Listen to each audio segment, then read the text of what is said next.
कर्पूरगौरं करुणावतारं संसारसारम्।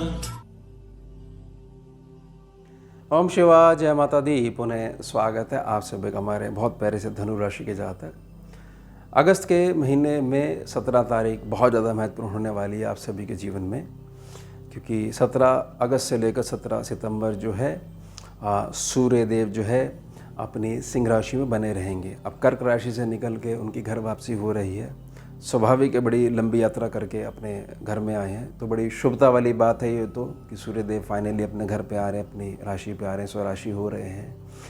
लेकिन यहाँ थोड़ा सा विषय थोड़ा सा घूम जाता है, क्योंकि केतु पहले से सिंह राशि में बैठे हुए हैं। अब 17 अगस्त को सूर्य और केतु की जो युति बन जाएगी।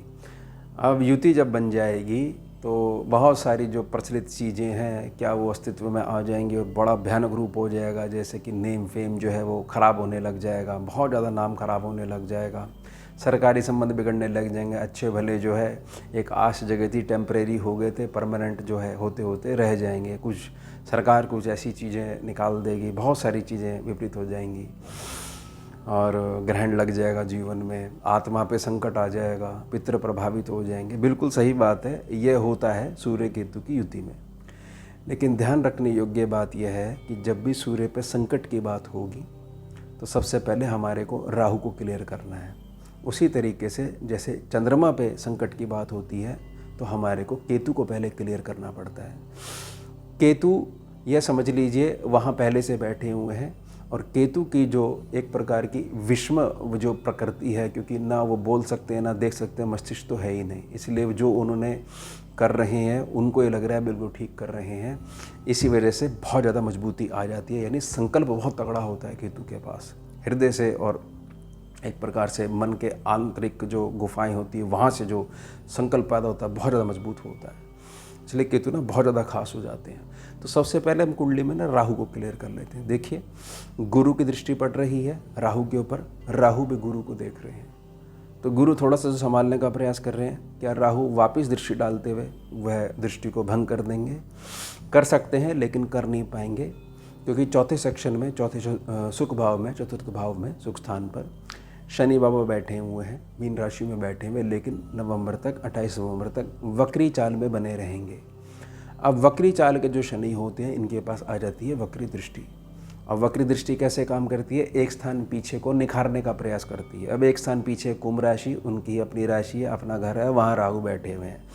तो ये चीज़ समझ लीजिए, राहु जो दबाव बना सकते थे बृहस्पति बाबा पे और ये दिखा सकते थे कि सूर्यदेव तुम मेरे सामने आ गए हो और जो है मेरे को भी याद है बहुत समय पहले का मेरा बदला है, यही है ना। उसी वजह से जो है प्रताड़ना दी जाती है सूर्य चंद्रमा को ग्रहण योग के माध्यम से, तो वह कुछ नहीं कर पाएंगे। अब इस बात को समझने की आवश्यकता है, क्योंकि शनि जो है नवंबर तक ये चीज़ काबू करके रखेंगे। इसका मतलब ये है कि राहु को अगर मौका मिलता है तो वो बदमाशी अवश्य करेंगे। ये नहीं कि राहु जो है अपनी नीतियाँ बदल देंगे। राहु दिमाग वाले ग्रह हैं, राहु को बहुत अच्छे से पता है कि यह समय में अगर मैं कुछ भी ऐसा कार्य करता हूँ तो मेरे लिए बहुत ज़्यादा मुश्किल खड़ी हो सकती है। तो ये समझ लीजिए कि केतु को कोई हेल्प नहीं हो पाएगी, सूर्य पे कोई एक्स्ट्रा दबाव नहीं पड़ पाएगा। तो अब फाइनली हम आ जाते हैं आपके भाग्य स्थान पे जहाँ युति बनने वाली है।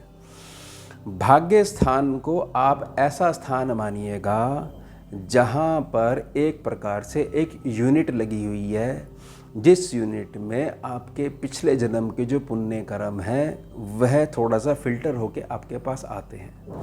अगर इस स्थान को अगर हम ब्लॉक कर देते हैं या इस स्थान में बहुत सारी चीज़ें विपरीत पैदा कर देते हैं तो हमारे जीवन में संघर्ष बढ़ जाता है। समझे भाग्य की अहमियत के। कर्म तब भी करना पड़ता है, लेकिन थोड़ी सी इजीनेस हो जाती है, क्योंकि पिछला जो पुण्य है वो हमारे को मिल रहा होता है। ये ब्लॉक हो जाती है तो संघर्ष बहुत ज़्यादा हो जाता है। अब शनि ने राहु को निर्देश दिया है कि तुम धनु राशि का, धनु लगन का जो जातक है, इसको यात्राओं के लिए प्रेरित करो। ये बाहर निकले, संबंध बनाए, फैमिली को बड़ा करे, कंधे बढ़ाए, परिवार बढ़ाए। इसमें तुमने जो है जातक को मदद करनी है। इसके लिए यहाँ पर जो शनि जो है इनको एक प्रकार से गाइड कर रहे हैं, समझ लीजिए विवश कर रहे हैं। अब केतु क्या करेंगे, जैसे ही सूर्यदेव आएंगे केतु सबसे पहले बोलेंगे ये मेरा घर है, सूर्यदेव बोलेंगे ये मेरा घर है, ये मलकियत है। तो ये थोड़ा सा संघर्ष लागू हो जाएगा आप सभी के जीवन में।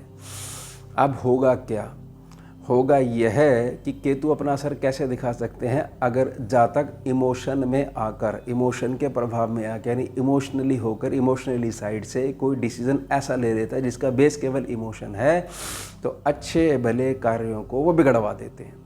लेकिन जातक अगर निर्णय ले लेगा कि जो हो रहा है उसको होने दो, मेरे पास नित्य क्रिया के आधार पर, नित्य दिनचर्या के आधार पर ये मेरा काम है, फल का मालिक मैं नहीं हूँ, फल तो श्री चरणों में, ईश्वर के श्री चरणों में समर्पित है, वो देना चाहेंगे तो दे ही देंगे और देते ही हमेशा है। मेरा जो है कर्म जो है वो बस उसको मैं निभा रहा हूँ। तो सूर्य यहाँ पर आपने मजबूत कर दी है।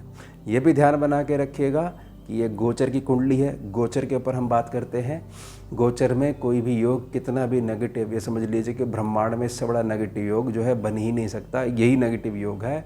जातक की लगन कुंडली, नवमांश कुंडली, दशमांश कुंडली अगर उसकी नित्य क्रियाओं के आधार पर उसने मजबूत बना रखी है तो योग छू भी नहीं सकते उसको नेगेटिविटी वाले। ये ध्यान बना के रखिएगा। इस सूत्र की पालना के विषय में ज्ञान होना अति नितांत हो जाता है। अब 17 से 21 तारीख जो है भाग्य के संबंध में संघर्ष बढ़ सकता है, इस आधार पर कि हमने जो है स्वयं ईश्वर बनते हुए आगे निर्णय लेने शुरू कर दिए और व्यवस्थाएं सारी अपने हाथ में लेते हुए बहुत सारे लोगों को अपने से काटना शुरू कर दिया कि अगर ये नहीं काटते तो हमारी व्यवस्था बिगड़ जाती थी। मेरी निजी प्रार्थना ये है कि 21 अगस्त से बुध और शुक्र कर्क राशि में एक हो जाएंगे, लक्ष्मी नारायण योग की ऊर्जा फैलने लग जाएगी। और बुध के संबंध में बड़ी अच्छी बात है, बड़ा अच्छे स्पंज की तरह काम करते हैं, अच्छी खासी नेगेटिविटी जो है बड़ी सरलता से अपने अंदर सोख लेते हैं। अब बुध को बहुत ज़्यादा फर्क भी नहीं पड़ता, बुध की कैपेसिटी बहुत ज़्यादा है, इसलिए बुध जो है जिसके साथ है वह टीम जो है जीत जाती है। बुध की इतनी अहमियत है। तो अब हमारे को क्या समझना है, हमारे को केवल 5 दिन मैक्सिमम 7 दिन तक का हमारे को धैर्य बना के रखना है। कुछ चीज़ें विपरीत होती हुई दिखेंगी, ऐसा भ्रम उत्पन्न होगा, लेकिन मेरी निजी प्रार्थना है आप चक्कर में मत पड़िएगा। और ये ध्यान बना के रखिएगा धनु राशि के जातक, ईश्वर कुछ ऐसी लीला रच रहे हैं ग्रहों के माध्यम से कि बहुत सारे लोग जो हैं वह आपके विपरीत हो सकते हैं इन 5 दिनों में, लेकिन विपरीत होते ही उनके छिपे हुए चेहरे सम्मुख प्रकट हो जाएंगे। आपको कोई फ़र्क नहीं पड़ने वाला है अगर आप रिएक्ट नहीं करते हो। ये हफ्ता जो है, एक वीक जो है 17 तारीख से लेकर जो एक वीक है, इसमें बिल्कुल ऐसे बैठ जाना कि भाई हम जो है, हमें पता है हमारी चाल ये है तो हम इतनी देर में यहाँ पहुँचेंगे, हमें आज ही शाम तक नहीं पहुँचना है, हम धैर्य की पालना के साथ आगे बढ़ रहे हैं। फिर आप देखोगे कि कैसे प्रकृति जो है जब वो न्याय करने पे आती है तो बोलती नहीं है, लेकिन फिर भी उसकी गूंज जो है बहुत लंबे समय तक सुनाई देती है। तो सब कुछ आपके पक्ष में जो है बनना शुरू हो चुका है। एक प्रकार की छोटी सी परीक्षा है, यह परीक्षा पास होते ही एकदम राजा की उपाधि से आप सम्मानित करे जाओगे। तो ये हो गया हमारा उत्तम विषय। मिलते हैं आपसे अगले भाग में नए विषय के साथ। जुड़िए और जुड़िए। हम शिवा, जय माता। भुजगेन्द्रहारम् कर्पूरगौरं करुणावतारं